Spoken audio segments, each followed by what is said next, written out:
Boa tarde a todos e todas. Sejam todos bem-vindos aqui a esse painel. Para quem não me conhece, na oportunidade, meu nome é Leonardo Vieira. Eu sou hoje diretor de relacionamento com o interior na OAB Jovem da Bahia. Por questões particulares, a nossa palestrante, nossa mediadora anterior, Gisele, não pôde participar. Hoje eu darei aqui encaminhamento darei a contribuição aqui a esse painel que hoje vai tratar sobre a sociedade da advocacia, advogada autônoma, a sociedade associada e empregada. Hoje teremos aqui grandes palestrantes e para iniciarmos, sem mais delongas, esse painel, vou contar com ele aqui, esse grande mestre, esse grande professor e amigo que a OAB me deu, que é o Dr. Wander Costa, ele que é mestre em Políticas Sociais e Cidadania, especialista em Direito do Trabalho, especialista em Direito do Estado, professor universitário, enfim. Esse cara tem um currículo imenso, que se eu vou passar o tempo todo aqui, vai demorar, sem mais delongas. Wander, meu amigo, jogue duro, sucesso. Muito obrigado, Léo, muito obrigado à OAB Jovem, à OAB da Bahia, por nos trazer mais essa oportunidade de um evento tão grandioso, que já conta com mais de 8 mil inscritos, né? Sem sombra de dúvidas, a OAB Jovem da Bahia fazendo mais uma vez história. Queria também aqui estender os meus cumprimentos a meu colega Ricardo Dantas, né, presidente da Comissão de Sociedades, da OAB, que nós já tivemos outras oportunidades de dialogarmos sobre esse tema. Minha querida Jéssica, a doutora Jéssica Coimbra. Estou ficando velho, estou ficando cabelo branco. Jéssica foi minha aluna e minha orientanda na graduação, né? E, então é uma satisfação imensa estar aqui com ela hoje. E a doutora Thaís também, né, nos brindando, Daniele, demais colegas que estão aqui presentes. E vocês que estão assistindo, né, esse nosso painel. Eu tenho quanto tempo para poder falar, Léo? Só para eu não me perder. 12 minutos, meu amigo. 12, então vou ter que falar muito rápido. Pessoal, o tema que eu vou tratar, eu vou falar aqui especificamente da questão do advogado associado. Hoje eu tenho a felicidade de presidir a Comissão da Advocacia Associada e, recentemente, a OAB Bahia teve um grande avanço, um avanço muito significativo nessa gestão, que foi a aprovação do plano de valorização do advogado associado. Esse plano ele veio em ótima hora, era necessário que ele fosse pensado dessa maneira, porque nós temos um grande problema envolvendo esses vínculos que estão entre a associação e o vínculo de emprego. Os advogados, nós tivemos um aumento muito exponencial da advocacia nos últimos anos, principalmente nos últimos 10 anos, com a onda, com um boom das faculdades de Direito. Nós alcançamos aí a marca já de mais de 1.200.000 advogados no país. E isso na Bahia não é diferente.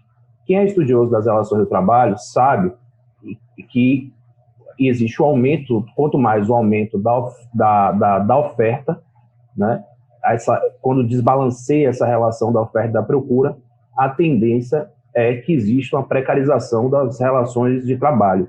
E a advocacia não está distante dessa realidade, muito pelo contrário. Nós tivemos um aumento muito grande de oferta de mão de obra num curto período e, por consequência, também nós tivemos uma modificação da forma de fazer a advocacia. Hoje, com a devida vênia, o nosso código de ética ele não está mais em compasso com o que se mostra na realidade do mercado da advocacia. O que nós temos hoje são grandes empresas da advocacia, e chamo de empresa sem nenhum medo de ser atécnico, mesmo na frente do meu querido amigo Ricardo Dantas, que pode me corrigir por ser presidente da Comissão de Sociedade, vai dizer, Wander, não é empresa, né? Mas aqui estou falando em termos organizacionais, sobretudo em organização, tratando de organização da força do trabalho, né? Nós temos uma gestão que é a gestão empresarial em grandes escritórios, sobretudo escritórios que nós chamamos de contencioso de massa. Nesse tipo de escritório, claro que não são todos, eu não posso generalizar, mas existe uma má utilização desse vínculo, que é o chamado vínculo associado. As pessoas me perguntam, Wander, esse vínculo associado ele é ruim ou ele é bom? Eu digo, ele é bom quando ele é bem feito. Quando ele é quando ele tem a ideia realmente do advogado autônomo que se une a uma sociedade para crescerem em conjunto, de maneira mútua, né, de fato, sem contemplar os elementos de uma relação de emprego, quando o vínculo de associado ele não serve para camuflar uma relação de emprego ou uma forma de autorizar de maneira irrestrita a exploração da força de trabalho, né, ele é um vínculo bom. Quando ele é um vínculo, quando a gente diz, né, é o do ganha-ganha, quando a sociedade de advocacia ganha e o associado também ganha, esse é um vínculo que permite que o associado também ele cresça na sua carreira. Nós temos dois pressupostos. Esse tema ele é regulamentado tanto pelo Regulamento Geral da Advocacia, o artigo 39 e 40, como também pelo provimento 169 de 2015 da OAB, e mais recentemente na Bahia pelo nosso Plano de Valorização da Advocacia Associada. Aqui nosso colega Ricardo Dantas participou intensamente também dos debates e da composição. Ele tem dois pilares, né? O advogado associado, ele não é subordinado, ele não deve ser subordinado ao escritório de advocacia, deve ter uma relação de parceria, e além disso, por consequência, ele recebe também de acordo com os resultados que devem ser previamente acordados, previamente ajustados, ele vai receber uma participação naquela atividade para aqueles clientes que ele está desenvolvendo, para quem ele está trabalhando. Muito interessante que o nosso plano aqui da Bahia, ele também contempla hoje questões de estímulo, a contratação de gênero, raça, né? Inclusive tem nele a ideia de premiar as boas práticas dos escritórios que estimulam que o associado cresça na carreira, que tenha bonificação, que tenha possibilidades e estímulo ao estudo. Então, esse plano ele foi muito bem projetado. E digo que a Bahia é pioneira nesse ponto, porque o que nós percebemos na prática, nesse tipo de escritório, que eu vou chamar aqui de mau escritório de advocacia, né, é que muitas vezes esse vínculo de associado ele serve para poder camuflar uma relação de emprego. Aí eu lhe digo, por que camuflar uma relação de emprego? Porque nesse tipo de escritório, né, que não serve como exemplo, o associado acaba trabalhando, isso aí, eu tenho um livro nessa área chamado Os Jovens Operários da Advocacia, depois quem quiser, não é fazer meu merchan não, mas quem quiser consulte, está aí nas plataformas, e esse faz parte de uma pesquisa que eu fiz, e essa pesquisa demonstra que esses advogados, esses escritórios que utilizam esse tipo de vínculo como subterfúgio para negar as relações de trabalho e precarizar a mão de obra do advogado e da advogada, esses advogados trabalham cerca de 12 horas por dia, com uma remuneração baixíssima, em torno de R$ 1.200, R$ 1.600, R$ 2.000, ou seja, uma remuneração super baixa. E por que eu digo que esse vínculo, de certa forma, ele é mal utilizado? Porque, já que o associado não é empregado, ele livra esses escritórios das amarras que a CLT traz. Por exemplo, a jornada de trabalho, que é um dos principais pontos. Nós sabemos que, por exemplo, a hora extra do advogado é a 100%, né, diferente do seletista normal, que é 50%. Né, e, além disso, livra o escritório de 13º, férias, FGTS e outros direitos de ordem trabalhista. Então, é necessário que a gente utilize o associado, ele tem que ser realmente associado. Inclusive, o associado, ele tem que ter ganhos, não necessariamente financeiros, mas ele tem que ter um ganho superior àquela pessoa que está numa condição de empregado. É como se o empregado fosse a base da cadeia. Depois, acima dele, deveria ser o associado. O associado ele deve estar muito mais próximo da figura do sócio do que da figura do empregado, embora ele não seja sócio. É bom que a gente também saiba disso, porque é uma confusão na prática, né? As pessoas perguntam, mas o associado tem que participar, ele tem direito a toda o giro do escritório? Não. Ele tem direito àquilo que foi acordado e aquele ponto, aquele contrato que ele está trabalhando de forma bem objetiva, recebendo os resultados, como foi dito. Né? Mas ele tem que ter uma liberdade maior, liberdade, inclusive, para poder começar a fazer a sua própria clientela, começar também a ter outras atividades paralelas, ou seja, o vínculo de associado ele não exige exclusividade, então ter outras atividades paralelas. Então, a condição do associado, do real, não é daquele fictício, não é daquele que era para frustrar a relação do trabalho, ele deve estar num patamar, inclusive, superior ao patamar do advogado empregado. Então, eu tenho pouco tempo, Léo. Me diga, viu, para eu não me perder no meu tempo. Faltam mais 5 minutos, meu amigo. Fala os acréscimos. Beleza, tá certo. E como é que essa relação ela se construiu no Brasil? Como é que o Brasil descambou para o que nós percebemos hoje com muita tristeza, no meu sentir, que é o Ministério Público do Trabalho ajuizando a ação civil pública contra o escritório de advocacia, alguns escritórios sendo autuados pela Superintendência Regional do Trabalho. Como é que esse vínculo, que é um vínculo a princípio, que deve ser um vínculo positivo, ele, em alguns escritórios, se formou um vínculo que serve, infelizmente, algumas vezes para predar a relação de trabalho.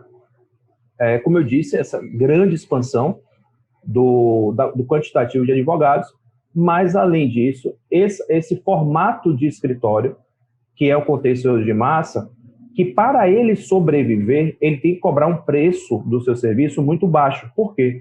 O escritório contencioso de massa, outro dia eu li numa revista algo que me deixou assim, consternado, né? Eu sou advogado de escritório pequeno e médio e li outro dia uma reportagem, um determinado escritório sendo comparado a uma empresa de call center, sem nenhum demérito às empresas de call center, né? Mas o narrador do episódio dizia o seguinte: olha, eu cheguei naquele lugar e vi diversas baias e não sabia que ali era o escritório de advocacia. Se assemelhava muito mais com a empresa de call center. Novamente aqui, sem nenhum demérito para quem trabalha no call center. Mas, na década de 90, quando nós tivemos o avançar do juizado especial cível, que são causas de baixo valor, são causas que a gente sabe são até 40 salários mínimos no juizado especial cível estadual. Essas causas, para poder o escritório começar a fazer essas demandas, essas defesas em massa, geralmente esses escritórios que predam, que utilizam de maneira equivocada esse vínculo de associado, esses grandes escritórios, eles se moldaram para poder receber essas demandas em massa. Por exemplo, demandas de seguradora de saúde, de empresa de telefonia, que muitas vezes uma causa ela não é significativa. Então, por exemplo, se uma pessoa entra com uma ação contra uma empresa dessa telefonia de R$1.000, essa empresa vai querer ter um advogado, mas quanto é que o advogado vai cobrar para poder defender essa empresa? Vai ser um valor baixo. Então, como é que esse tipo de escritório de contencioso de massa, principalmente que atua em juizado, como é que eles lucram? Eles lucram, primeiro, com a intensificação do trabalho. Aumenta a produção. Eles ganham no volume. Como é que se ganha no volume? Com duas técnicas bem básicas. Uma é você automatiza a produção. Então, os escritórios estão cada vez mais automatizados. E outra, infelizmente, exploram a força de trabalho. Exploram a força de trabalho, muitas vezes, por esse subterfúgio da advocacia associada, que não se presta a essa finalidade. Tem uma outra finalidade, a advocacia associada, né? E esse modo de produção que se instaurou, sobretudo, um minuto, né, Léo? Sobretudo pós anos 2000, ela se alastrou, mas nós estamos agora no sentido inverso, né? Nós estamos agora no sentido de trazer para a sociedade de advocacia até regras de compliance, enfim, para que a gente reestabeleça o vínculo do associado no seu devido lugar para que a advocacia, para que todos ganhem, né? Para que a gente não use subterfúgio. Só para poder finalizar, é necessário que a gente pense também, eu converso com muito dono de escritório de médio porte, pequeno porte, digo, olha, nós também temos que ter cuidado, porque esse tipo de advocacia que utiliza mal o expediente do advogado, ele não só prejudica o advogado que está numa condição de vulnerabilidade, que é principalmente o jovem, mas ele também prejudica os outros escritórios pela prática da concorrência desleal. Porque, por exemplo, no meu escritório, ou no escritório de menor porte, enfim, nós não conseguimos praticar o preço que essas pessoas praticam, inclusive violando a tabela da OAB. Quando esse preço ele é jogado lá para baixo, e com certeza ele pode jogar esse preço lá embaixo, porque ele utiliza da precarização do trabalho como forma de baratear o seu custo, ele está, em última análise, fazendo uma prática de dumping. E essa prática de dumping acaba quebrando também, ou prejudicando os escritórios que são de médio e pequeno porte. Então, a advocacia associada, para concluir, que eu já disse que eu só tenho mais esse meu último minuto, a advocacia associada, pessoal, deve servir para que a sociedade de advocacia encontre parceiros, talentos, pessoas para poder crescer junto com ela de uma maneira harmônica, de uma maneira que não sirva como subterfúgio para a precarização das relações do trabalho. E, novamente, eu queria agradecer ao OAB da Bahia, principalmente à Jovem Advocacia, por ter enfrentado esse tema, por nós termos, nessa gestão, aprovado o plano de valorização da advocacia associada, que foi uma grande conquista para a advocacia baiana, sobretudo para a Jovem Advocacia, para que seja restabelecida a dignidade e o lugar que deve ocupar o vínculo da advocacia associada. Muito obrigado. Vamos aí. Muito obrigado, Wander. Nós agradecemos muito a sua palestra, a sua contribuição. As suas palavras são sempre muito bem-vindas. A OAB Jovem sempre esteve de portas abertas e assim vai ser com você, tendo em vista que você é um dos percussores dessa temática e nós abordamos muito bem no que tange o plano de valorização à advocacia associada, que hoje é um tema que temos que tratar e temos que ter esse cuidado, principalmente com relação ao jovem advogado, que é quem mais é atingido. Dando um segmento aqui ao nosso painel, já que é bem corrido, a gente está com só estourados aqui hoje, eu vou passar para ele, que vai tratar sobre a Sociedade de Advocacia, importantes abordagens para a jovem advocacia. Ricardo Dantas, eu sem mais delongas vou passar para você, já que o tempo é exíguo, e é com você, meu amigo, jogue duro. Boa tarde, Léo, muito obrigado. Boa tarde aos colegas de mesa. Wander, que tive o prazer de participar de alguns debates quando da implementação, a discussão do plano de valorização da advocacia associada, e doutora Jéssica Coimbra e doutora Thaís também. Eu queria primeiro, antes de começar a minha fala, queria parabenizar a OAB, a diretoria, em nome do presidente Fabrício, e principalmente a presidente da OAB Jovem, doutora Sara, por pensar e por executar esse congresso que eu acho muito importante, e principalmente num período no qual nós estamos passando de pandemia, um período estranho, que as pessoas estão afastadas e que não podemos conviver para se discutir o que estamos discutindo agora de modo online. Eu quero agradecer o convite que me foi feito pessoalmente pelo doutor Hermes para trazer alguma coisa sobre sociedade e advogado e as implicações em relação à jovem advocacia, que acho um tema muito importante e um tema que desperta muito interesse.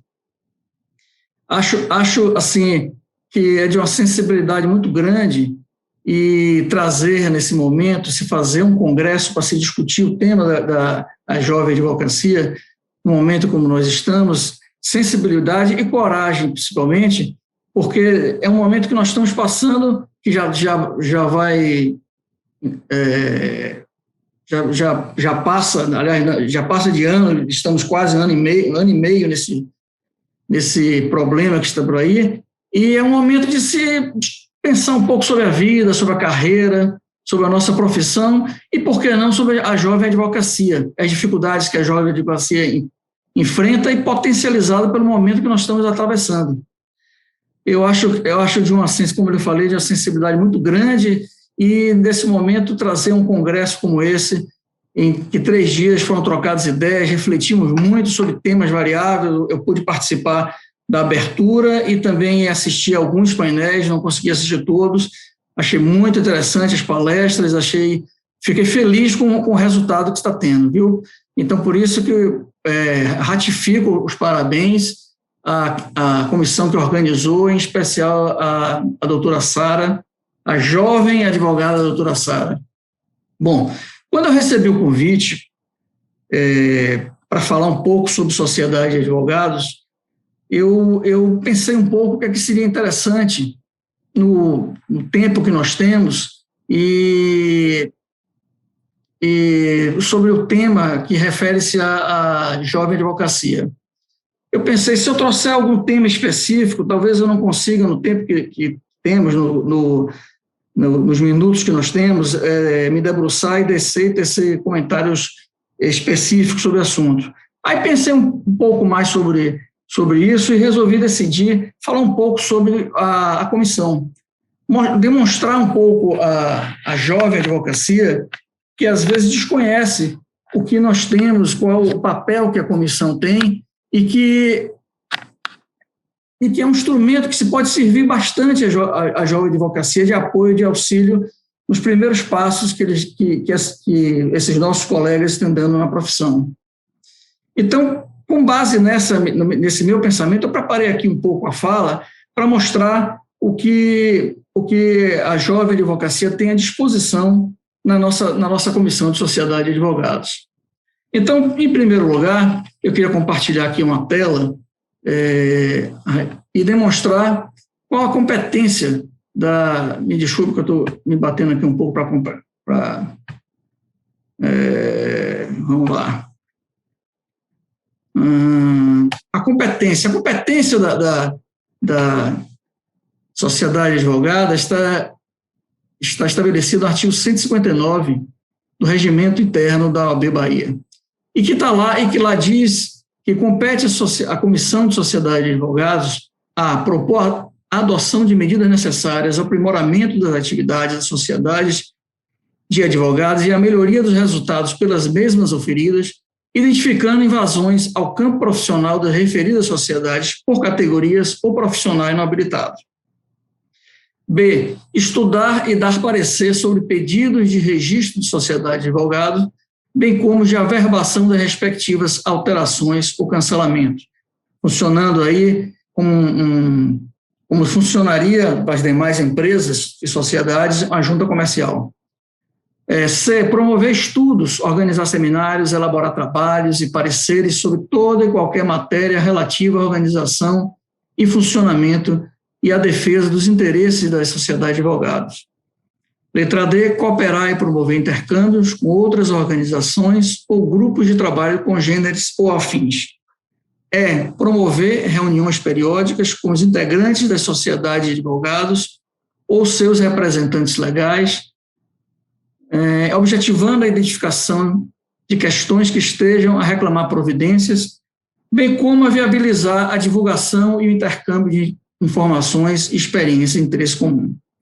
E a letra F, supervisionar e orientar a Secretaria de Apoio e Assistência à Sociedade de Advogados. Bom, então esse é o leque de competências que tem a Comissão de Sociedade e que muitas das vezes o jovem advogado não sabe que tem uma comissão que funciona na OAB, que tem uma sala, que tem uma secretaria na OAB e que pode lhe dar um apoio para os seus primeiros passos, pode dar um apoio para a sua constituição da sua sociedade, para entender melhor como funciona, para entender o que está à sua disposição. E, como eu lhe falei, lá temos uma sala, uma secretaria, onde tem 4 pessoas trabalhando, que são empregados da OAB, e além disso, nós temos os colegas que trabalham, e hoje nós temos, eu estou tentando me recordar, mas em torno de 28 colegas trabalhando, contando comigo, que essas pessoas trabalham como relatores, apreciando os pedidos de registro, pedidos de registro de sociedades novas, de alteração de sociedade, pedido de registro de contratos de associação, pedido de registro de enquadramento e averbação de enquadramento como microempresa, outro qualquer documento, atas, etc.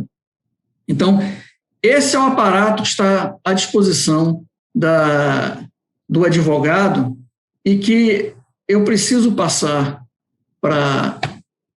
Bom, e que eu achei interessante de passar nessas minhas palavras para a jovem advocacia, para que entenda que existe à disposição essa comissão para auxiliá-lo no seu caminho como um advogado associado ou como um sócio de uma sociedade plural ou sociedade unipessoal de advocacia. Bom, eu queria ressaltar, porque é muito importante, dois importantes trabalhos que a Comissão de Sociedade de Advogados participou nos últimos tempos, nesse período de pandemia. Um deles foi colaborando, contribuindo com a elaboração da Cartilha de Orientações de Biossegurança para o Funcionamento dos Escritórios de Advocacia, que é um documento que foi elaborado foi pensado e elaborado pela Comissão de Direito Médico, e aqui tendo à frente o doutor René Viana, e que contou com a nossa participação na apreciação, na sugestão de algumas coisas. E esse é um documento muito importante, foi muito importante no período, e ainda e está à disposição dos advogados, e como estamos no Congresso da Jovem Advocacia, especialmente dos jovens advogados, para que consulte como uma orientação até de como proceder em relação ao seu escritório de advocacia no retorno às atividades por conta da pandemia do coronavírus. É um documento importante, muito bem elaborado e que teve uma participação da Comissão de Sociedade de Advogados. Além disso, como já demonstrado pelo amigo Wander, a Comissão de Sociedade de Advogados, eu representando a Comissão de Sociedade, eu participei de algumas conversas, alguns debates, quando da discussão e implementação do Plano de Valorização da Advocacia Associada. Aliás, um trabalho muito bem feito, capitaneado por Dr. Wander Costa, que foi o relator, e esse trabalho foi aprovado à unanimidade em sessão do Conselho Pleno no último dia 7 de maio. No último dia 7 de maio, ok, Léo, por prosseguir aqui. E isso eu queria ressaltar a importância desse trabalho para as sociedades e para os advogados, porque, diante de tudo que o doutor Wander já falou, eu queria acrescentar uma coisa: traz principalmente segurança às relações. Segurança. Então, não é importante somente para o advogado associado, é importante também para as sociedades, porque traz principalmente segurança nas relações, que é o que se busca. E eu queria também demonstrar que a competência da sociedade, da Comissão de Sociedade de Advogados para o registro, ela funciona, assim, falando a grosso modo, nós funcionamos lá como um verdadeiro, talvez um cartório, uma junta comercial, onde lá tramitam os processos. E, por ocasião da pandemia, tivemos que adotar algumas medidas para poder viabilizar e otimizar os trabalhos lá. E para não atrasar os trabalhos de pedidos de registro e averbação de sociedade, de alteração de sociedade, de alteração de sociedade, de registro de documentos, e alguns procedimentos nós adotamos para que o caminho não parasse, que continuássemos trabalhando, mesmo à distância, sem prejudicar os colegas. E eu queria compartilhar também eu tenho 2 minutos aqui, eu vou correr aqui um pouquinho, eu tenho 2 minutos, eu queria compartilhar aqui uns dados de demonstração, que hoje nós temos um total de 4.501 sociedades regulares, dentre essas quais 2.150 são sociedades unipessoais e 2.351 são sociedades plurais. Eu queria demonstrar isso para mostrar que eu observei que dentre essas sociedades unipessoais de advocacia, pelo menos 30% são de jovens advogados. Então, tem se buscado muito o registro como sociedade unipessoal, o jovem advogado. Por quê? Porque ele vai ter uma vantagem do que em relação ao advogado que atua sem um registro, que ele vai ter uma menor tributação, contratação com grandes empresas, possibilidade de participar de concorrência pública.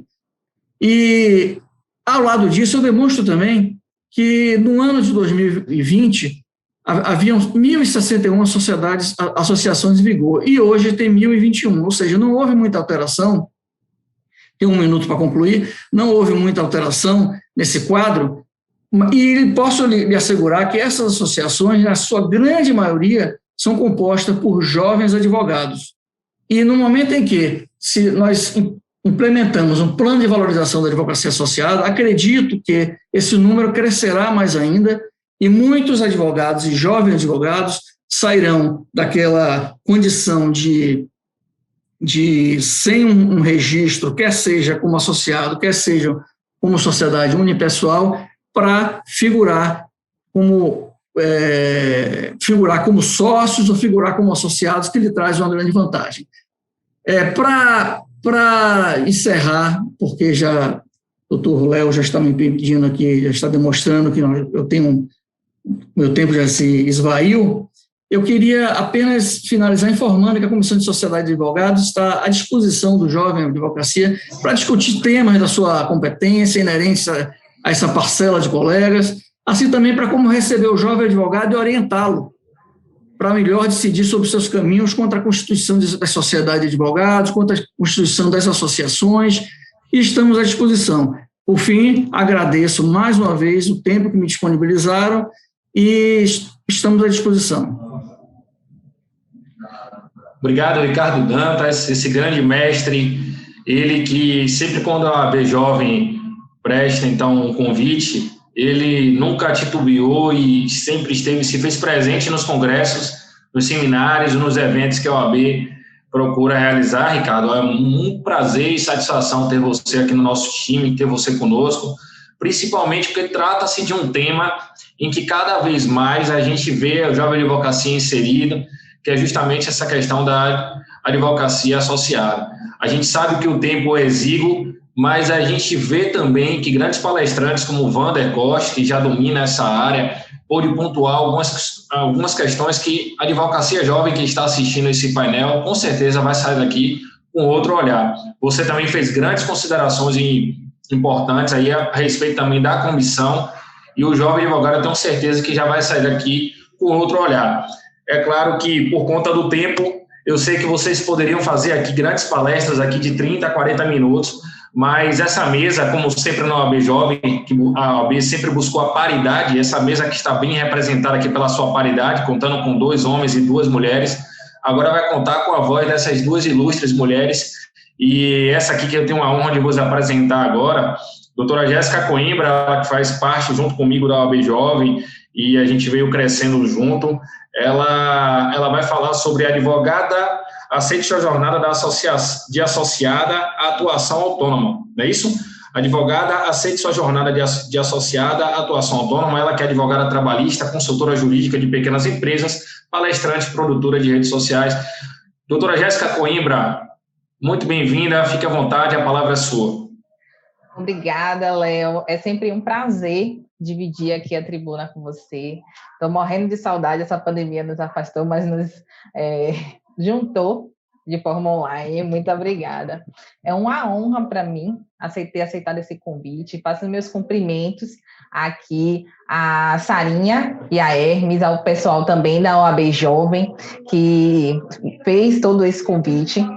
Cumprimento a minha ilustre mesa, Wander, que realmente foi meu mestre. Desde a graduação, nós estudamos a questão do advogado associado. Professor Ricardo Dantas, Thaís, que é uma pessoa que eu admiro muito.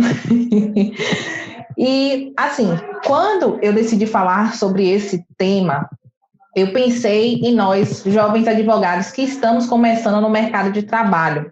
E eu queria trazer uma perspectiva diferente para todos aqueles que estão nos ouvindo hoje. Por quê? O advogado, ele tem que entender a jornada dele, desde o início, lá na graduação ainda, quando ele já começa a se identificar com uma determinada área, quando ele entende se ele vai querer concurso público ou se ele vai realmente advogar, né, depois que forma. E aí a Thaís também fala muito sobre isso, a questão do estudante, necessidade de atualização, ela faz uma mescla, traz ali muita coisa dos desafios da advocacia jovem. E depois dessa fala maravilhosa de Wander, da brilhante explicação de Ricardo Dantas, né? Cada um trouxe aí um ponto. Wander falou sobre o advogado associado, a forma de associação. O Ricardo veio trazendo ali, logo depois, a questão da sociedade de advogados. E aí, eu venho falar com vocês sobre jornada. Isso mesmo. O que escolher, afinal? Será que eu fico na advocacia associada? Será que eu vou ficar na advocacia autônoma? Será que tem algum problema estudar para concurso? Não. Você tem que entender a sua jornada, entender qual é a sua necessidade, o que você tem de estilo de vida, se realmente advogar para você é algo que é sua paixão, porque todos os dias nos apaixonamos pela arte da advocacia e de advogar. O que você tem que entender dentro disso? O seu perfil. Seu perfil é advogado associado de um escritório, advogado empregado de um escritório. Claro, eu estou na mesa com Wander, eu não posso falar da associação como ela acontece, eu tenho que fazer essa distinção. Ou eu sou um advogado autônomo, que eu vou constituir ali uma sociedade de advocacia. Esse traço você tem que trazer, por quê? Para você entender quais são as rotas, quais são os destinos, como é que você vai seguir, vai fazer o planejamento, seu planejamento de carreira e vida. Dentro desse planejamento de carreira e vida, essa questão de advogar, entender qual é a forma de advogar, ela deve estar clara e deve estar muito consolidada. Depois que você escolhe o que é que você decidiu para você vai entender ali no seu planejamento de vida e carreira, entendendo toda a sua jornada, independente do que você optar, se você vai ser advogado associado, se você vai ser autônomo, sobre as formas de atuação. Calma lá, eu ainda nem falei de nicho, porque você também passa por essa escolha. Afinal de contas, qual é o nicho? Onde é que eu vou me especializar? Será que eu vou ser advogada trabalhista? Será que eu me identifico mais sendo advogada consumerista, familiarista ou criminalista? Você precisa definir. E isso, para a gente, seria definição de nicho, ou seja, definição da área com que você vai atuar. Depois dessa definição, você vem para planejar as formas de sua atuação. Seja a advocacia extrajudicial, que você trabalha ali com preventivo, você trabalha com todas as outras formas que não necessariamente seja com o judiciário, você tem uma cartela e uma questão de serviços. Após isso, você também pode entender que você pode atuar de forma judicial, seja ele contencioso de massa, seja contencioso, aí você vai entender também se você vai estar do lado do autor, se você vai estar com o réu, se o seu perfil de cliente na advocacia qual é, você precisa definir tudo isso. E dentro da sua jornada, essas primeiras ponderações que eu falei, elas são importantes, elas são essenciais, porque elas vão refletir no futuro. Todo o seu caminho, ele deve ser pautado, primeiramente, nessas decisões que você vai tomar. Depois dessas decisões, se você vai atuar com a advocacia extrajudicial, se sua advocacia vai ser por hora judicial e uma hora extrajudicial, se vai ser preventivo, qual é o seu nicho, como é que você vai fazer o planejamento de toda a sua carreira, você precisa desenvolver alguns pontos e algumas questões que são essenciais. Questões essas que nós não aprendemos na graduação. E no momento que nós estamos nos desenvolvendo profissionalmente, nós temos que estudar e seguir com essas questões. Quer ver? Gestão financeira é um ponto que nós não temos na faculdade de Direito. E é um ponto essencial para a advocacia. Você que escolhe advogar, se você que escolhe a advocacia autônoma, você tem que aprender a administrar o seu escritório, para que ele não vá à falência. Você tem que aprender a gerir aquilo ali, seja custos, lucro. Tudo bem que o escritório de advocacia não é empresa, mas a gestão financeira faz parte do escritório. Se você tem que honorários a receber, como é que o cliente vai lhe pagar, quais são os custos fixos que você tem com todo o seu escritório, seja do papel, seja o cafezinho, seja a luz, a internet, tudo isso passa pela gestão financeira e ela é extremamente importante. Depois disso, tem também gestão jurídica. A gestão jurídica, ela também abrange a gestão financeira, mas ela também abrange a questão da gestão de todos os seus clientes. A gestão que vai ali trazer para você uma segurança. Você vai administrar a carteira de clientes, se você vai ter estagiários, se você vai ter colaboradores, se você vai ter parceiros, advogados, associados, as formas de associação, como é que ela é feita. Também você tem outro ponto de desenvolvimento, e esse ponto é um ponto que nós aqui da OAB Jovem recentemente discutimos, que é marketing. A gestão de marketing, ela também é essencial. E esse também é um ponto que nós não aprendemos na graduação e precisamos desenvolver posteriormente na advocacia. Agora, com a pandemia, a gestão de marketing, ela entrou muito mais em evidência e, por isso, ela vem sendo muito discutida em nosso dia a dia. Por quê? Porque nós, advogados, nós não aprendemos, primeiramente, o que é o marketing de conteúdo. Precisamos entender o que é o marketing na advocacia, o que é o marketing no advogado, para quê? Para quando a gente se apresentar dentro das redes sociais, a gente não utilize formas de mercantilizar a profissão. Por quê? Porque a mercantilização, ela é vedada lá no nosso código de ética. Então, precisamos aprender o que é gestão de marketing, o que é essa gestão, o que é marketing para a advocacia. Depois disso, outro ponto para desenvolvimento. Eu trouxe aqui, na verdade, uns 6 pontos, tá, gente? Eu não quis falar logo, mas são 6 pontos de desenvolvimento. Prospecção e gestão de cliente, que foi lá o que eu falei com a gestão jurídica. Na gestão jurídica, a gente também aprende uma coisa que eu esqueci de falar, mas nunca é tarde para voltar e dizer aqui a vocês. Quais são as áreas de atuação que vai ter o meu escritório. Eu, Jéssica Coimbra, atuo na área trabalhista, mas o meu escritório, quais são as áreas em que ele atua? São 2 atuações diferentes. E a gestão jurídica, ela é voltada para isso. A gestão jurídica também é voltada para controle de prazos, controles de demanda, resposta a cliente. E ela, dentro dela, a gente tem a prospecção e a gestão do cliente, seja o prazo de resposta, quais são as ferramentas que nós utilizamos para poder atingir nosso cliente, seja o WhatsApp, seja o e-mail, seja o relatório mensal, trimestral, anual que enviamos para o cliente, dizendo como andam as demandas dele. Temos a questão da prospecção, por quê? Porque a gente precisa saber de onde vem o nosso cliente, a forma como o nosso cliente chega à nossa base e chega até nós.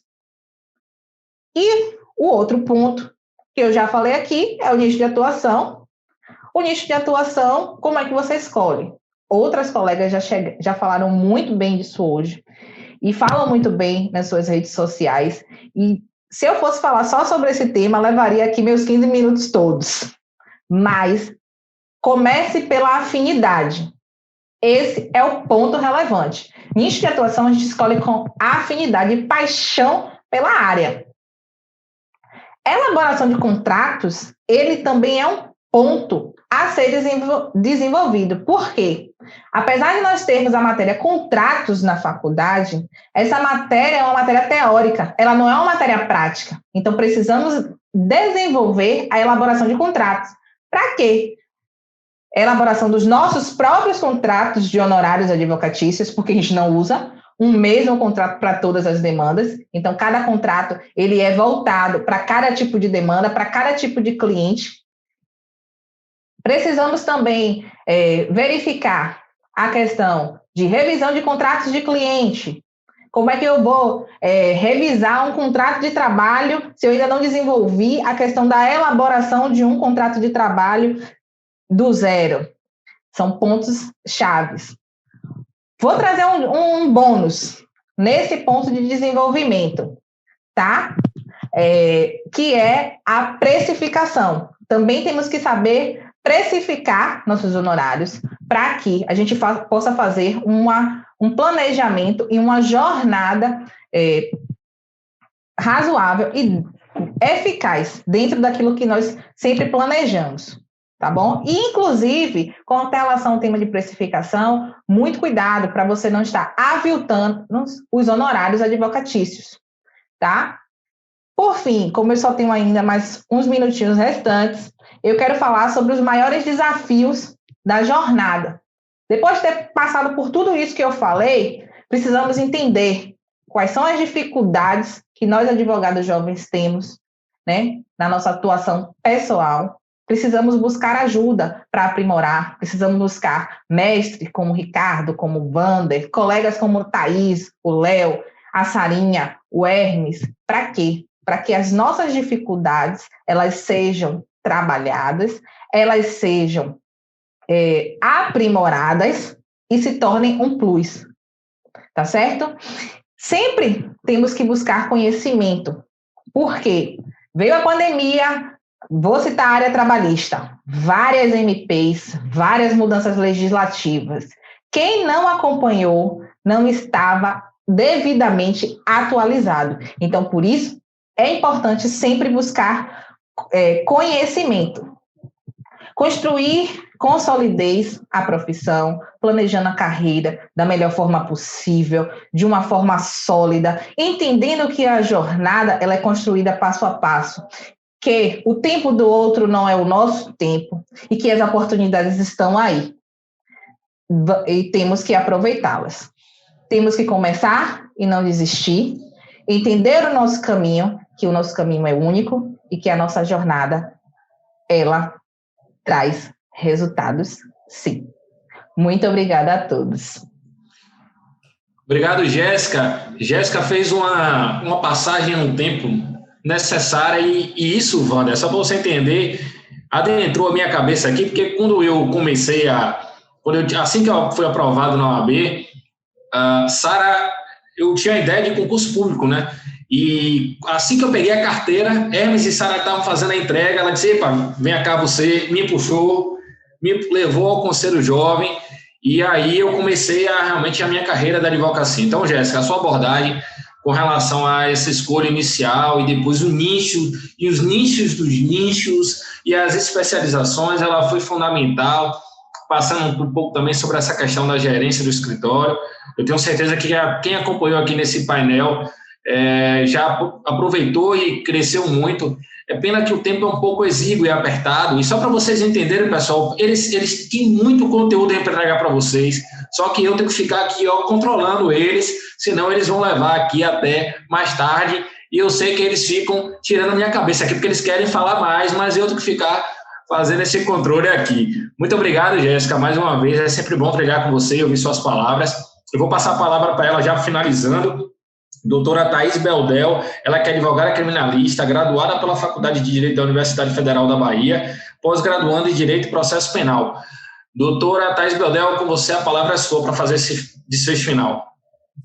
Boa noite a todos. Em primeiro lugar, muito obrigada. Estou lisonjeada de fazer parte desse painel aqui com ilustres advogados, doutor Ricardo, doutor Wander, doutor Leonardo, que é o nosso mediador, substituto, mas que está aqui nos acolhendo também, doutora Jéssica, que eu já é assim, uma pessoa que eu já troco bastante figurinhas lá pelo Instagram.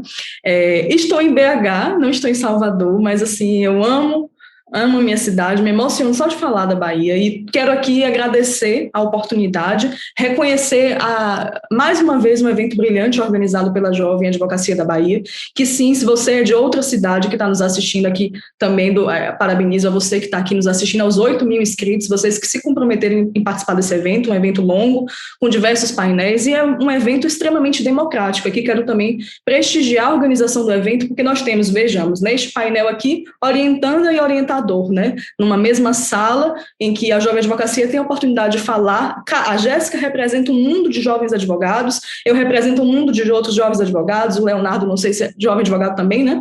E dentre outros, né?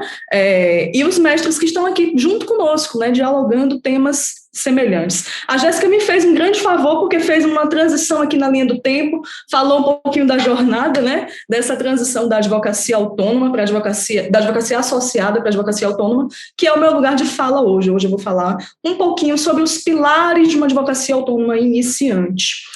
Quando a gente pensa em advocacia autônoma, a gente tem essa percepção de é um mundo muito distante. Primeiro porque a gente tem em todo momento que a gente fala de advocacia, existe a clássica frase que foi dita aqui, a faculdade não nos ensina a advogar. Nós nos formamos em direito, né? Nós somos essencialmente bacharéis em direito. Nós não fazemos faculdade de advocacia. A faculdade de direito não tem condição de nos ensinar a advogar, porque advogar é um mundo, é um universo. É óbvio que a gente tende, com a evolução do tempo, as faculdades vêm refletindo um pouco acerca da grade. Eu formei numa faculdade muito fechada, muito ortodoxa, muito padronizada, em que nem se discutia. Eu me lembro, assim, até hoje, que nos primeiros semestres, os professores perguntavam, alguém que quer advogar? Ninguém levantava a mão, todo mundo queria concurso público. O Leonardo falou também da sua experiência sobre o concurso público. E muito do que eu vou falar aqui está relacionado ao autoconhecimento, está relacionado a essa questão da faculdade não ensinar a advogar, mas sob uma perspectiva diferente. Porque, de fato, a faculdade de Direito forma bacharel em Direito, que está pronto para lidar com todo o universo que vai surgir dali para frente. Ok, a faculdade não ensina a advogar, mas a gente vai experimentando dentro da advocacia, assim como dentro de outras profissões liberais, a trocar a roda desse carro dirigindo ele. E é assim que a gente experimenta a advocacia. A gente não vai se tornar advogado no momento que pega a carteira da OAB. A nossa profissão ela tem peculiaridades assim, muito peculiares, sendo redundante, mas é bem nítido. Por quê? O médico, ele tem autoridade quando ele forma, né? Botou o jaleco ali, às vezes nem é médico, mas tem cara de médico dentro da nossa visão, assim, preconceituosa, do nosso sistema, né? Ele já tem uma autoridade, é o médico da família. Ah, fulano é o biólogo, fulano é a cabeleireira, botou um salão, já tem autoridade. Nós não.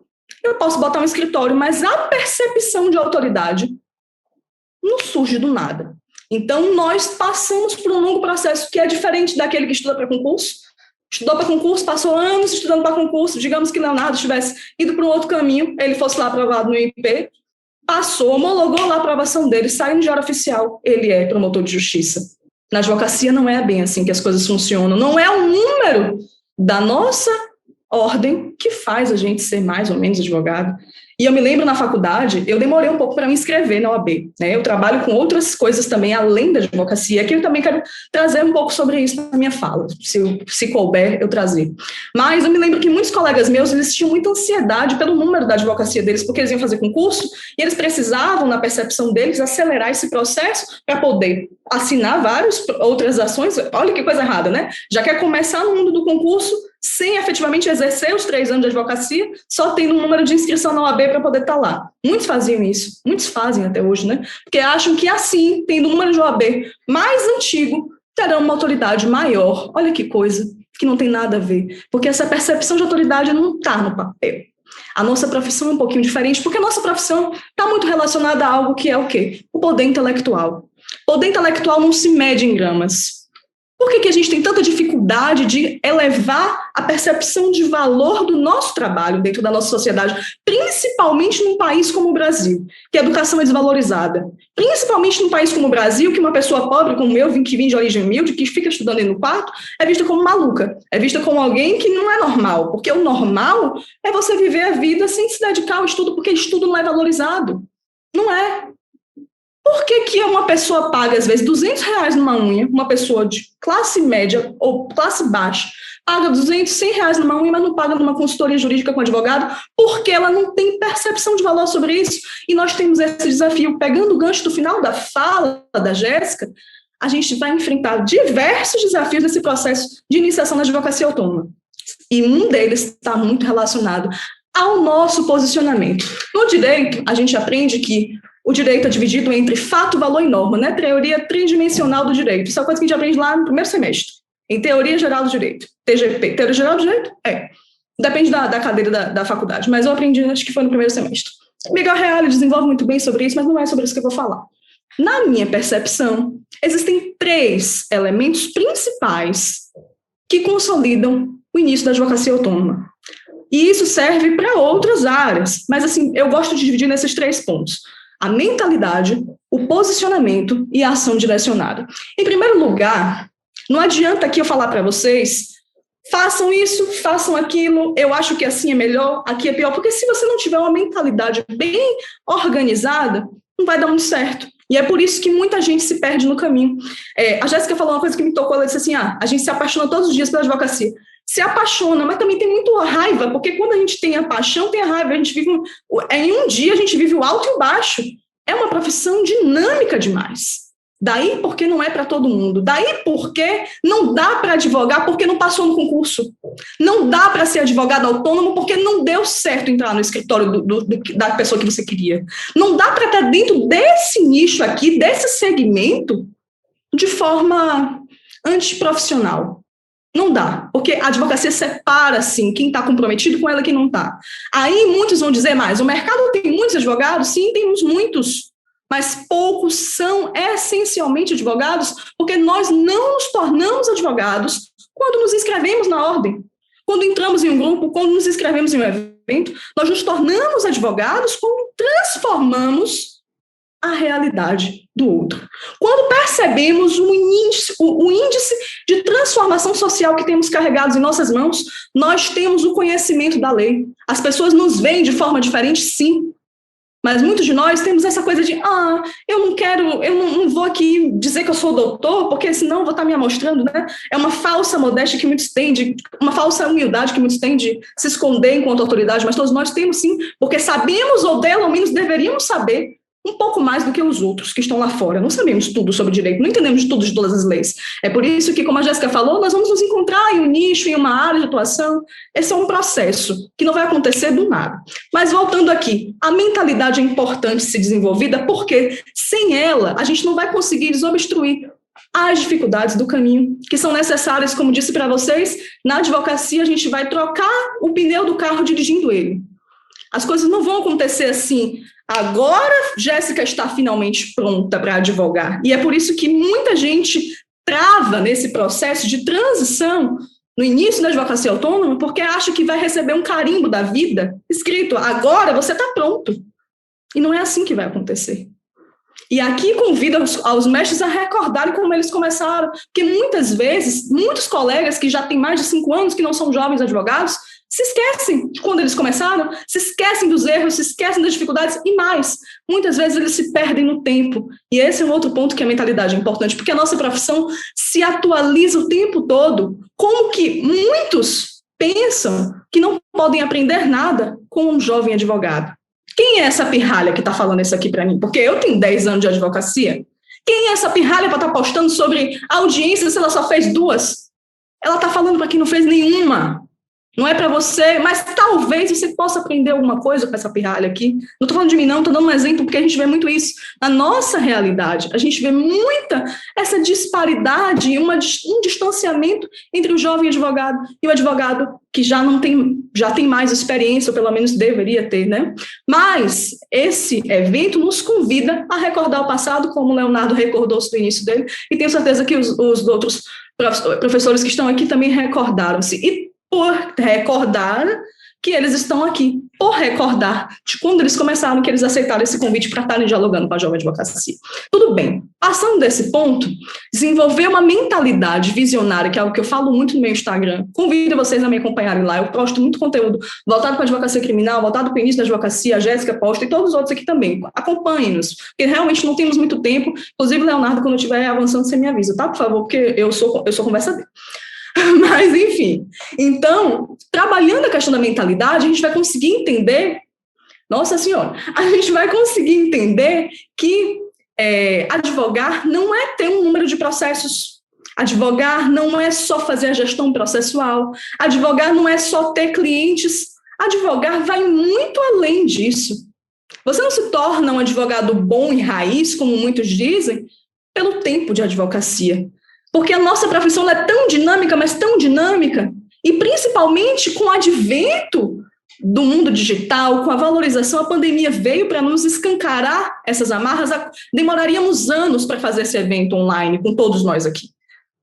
O professor Ricardo falou um pouco desse momento que nós estamos vivendo, e ele tem razão, assim, é louvável que estejamos aqui, mas demoraríamos muitos anos para evoluir. né, a chegar a esse ponto que estamos. Então, a rede social escancarou, abriu as oportunidades para que todos possam ser democráticos e difundirem conhecimento de acordo com as suas vivências e com as suas circunstâncias. Eu sinto que a mentalidade de muitos de nós ainda está muito adstrita ao passado, a formalidade de padrões que já foram superados. Não estamos aqui dizendo que temos que revolucionar tudo, existem regras no nosso sistema, e é justamente quando a gente se propõe a enxergar as regras do jogo na advocacia, a gente vai entendendo que, e aqui eu faço uma provocação, entrar na advocacia autônoma é importante. Você tem uma mentalidade, ainda que você seja advogado associado, empregado, você tem que ter uma mentalidade visionária lá na frente, porque você não vai ficar o tempo todo onde você está. Então, independente de onde você esteja agora, você tem que sempre pensar o seguinte: será que porque eu vejo essa frustração, aqueles que estão dentro de um escritório, trabalhando para outros colegas, desenvolvem muitas vezes sustentações orais, audiências, desenvolvem uma casca, uma coragem, uma oportunidade prática muito importante, mas será que quando você sai dali, você tem condição de prospectar esses mesmos clientes que você atende nesse escritório, desse seu chefe, dessa equipe que é coordenada? Porque essa dor você vai sentir no momento que você vai sair, a não ser que você se torne sócio, em algum momento você vai sair. E essa mentalidade muitos não têm. E é muito frustrante para muitos colegas que eu conheço, que são da minha convivência, sair de uma atuação de massa, como foi aqui relacionada, citada pelo Wander, para ir para uma atuação menos complexa, porque o início é assim, a gente começa atuando em diversos segmentos. Eu sou criminalista, mas eu defendo muito a advocacia iniciante generalista. A gente só se entende dentro de uma área de atuação quando a gente experimenta ela. Muitas vezes a gente gosta do direito penal, mas vive a advocacia criminal e vê que não é para a gente.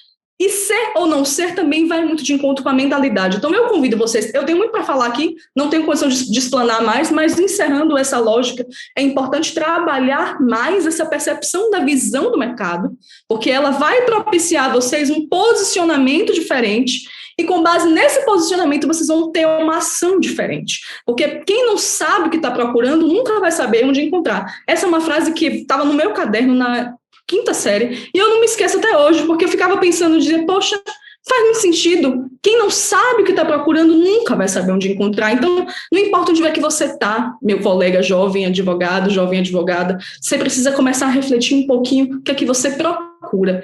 E tenha certeza que a advocacia vai muito além de redigir petições, de conseguir sentenças favoráveis ou não favoráveis, de conseguir o êxito.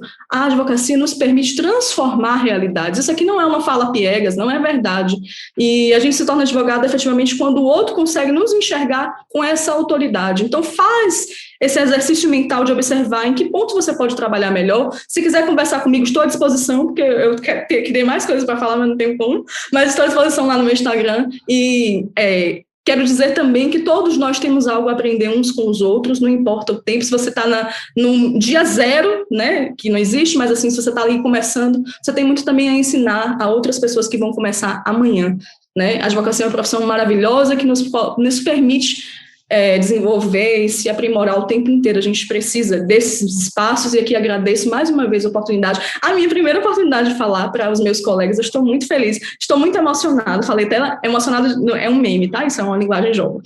Eu falei até no meu Instagram que fiz uma felicidade, uma festa quando eu recebi esse convite, porque é muito importante, né? É um momento de validação que cada um de nós vive, e é isso. Contem comigo, um abraço, e tenho mais coisas para falar, mas realmente não tem tempo. Né? Espero que tenha sido útil vocês terem me ouvido esse tempo aí que eu tomei de vocês, da vida de vocês.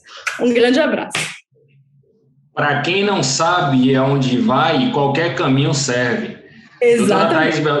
Doutora Thaís Beldel, muito obrigado pelas suas palavras. Eu coaduno muita coisa que a doutora falou aqui por explanar nesse painel. Eu tenho certeza que o Jovem Advogado hoje, a gente fechou com chave de ouro esse painel e já vai fechando aqui esse congresso. Nós que ainda teremos a aula magna com o Sanches, que vai brilhantemente pontuar, mas eu tenho certeza que quem esteve aqui presente nesse painel pôde hoje saber um pouco, aproveitar, ou pelo menos ter a noção exata de como começar e do que vai plantar e do que vai semear a partir de agora para começar a colheita lá na frente na advocacia. A gente sabe que a advocacia inicial é muito complicada, a gente precisa desse tipo de congresso, desse tipo de painel, e desse tipo de profissionais e palestrantes para orientar esses jovens.